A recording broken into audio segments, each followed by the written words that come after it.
all day because people need structure, fulfillment, purpose, work.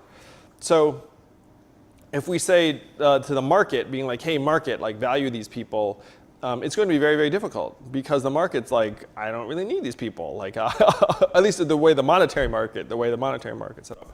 So what we have to do is if you have these new goals for the economy, then you can say, you know what, if you nurture a child, volunteer in the community, help your neighbor, give someone a ride, repair a boiler, like any of those things that move society's goalposts along, like install solar panels, work on infrastructure, then we're going to reward you. Time banking. Time banking, yeah. It's based on a system called time banking that's in effect in a couple hundred communities around the country where if you do something for someone, then you get a time dollar, and then you can say, hey, I've got this time dollar, I can give it to you, and then you have to do something for me, and then someone's like, okay. So you create all these touch points in the economy that are independent of skill level.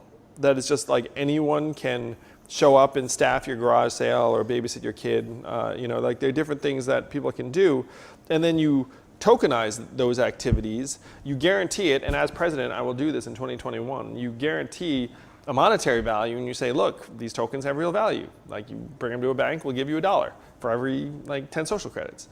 But the beauty of it then is that you will tax their redemption, and so people will not redeem it very often. What they'll do is they'll just build social credits, and then they'll use the social credits with each other. They'll go to businesses that will be rewarding positive behavior and want to be seen as like, hey, we love it when people volunteer in the community. So if you come here, social credits, and then they get your credits and trade it to the government.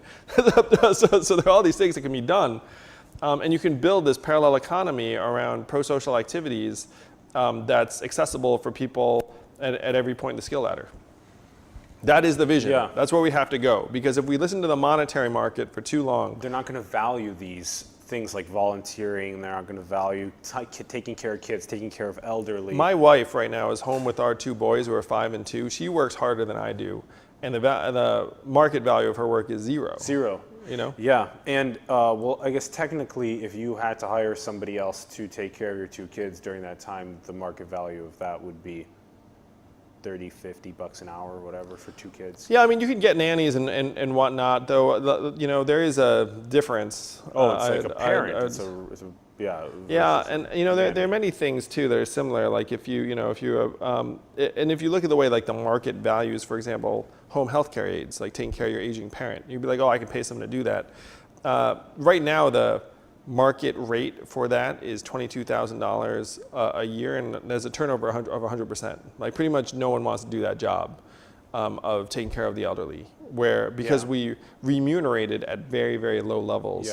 And so what's happening in a lot of these contexts is you look at it, and the market tries to seek like the lowest price point that it can get away with, because but that causes its own set of problems and friction. So the goal for us has to be to invigorate some of these activities for a couple of reasons. One, we need them because our society is disintegrating. Like as we're sitting here, labor force participation down. Our life expectancy has declined for the last 2 years because of a surge in suicides and drug overdoses, where 7 Americans are dying of opiates every hour. This mental health shit's crazy. Yeah. And it's going to get worse if we don't figure out the automation. Yes, it is all tied together. Yes. Where you have Americans getting pushed into this mindset of scarcity, where they don't have the bandwidth to process things rationally, and then they become more impulsive, they make lesser decisions, they get angrier and more xenophobic and the rest of it. I mean, if this sounds familiar, this is exactly what we're going through right now. This is a giant automation story.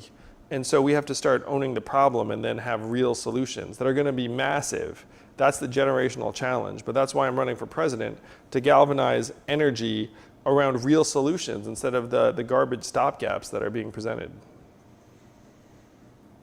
You've laid it out pretty well.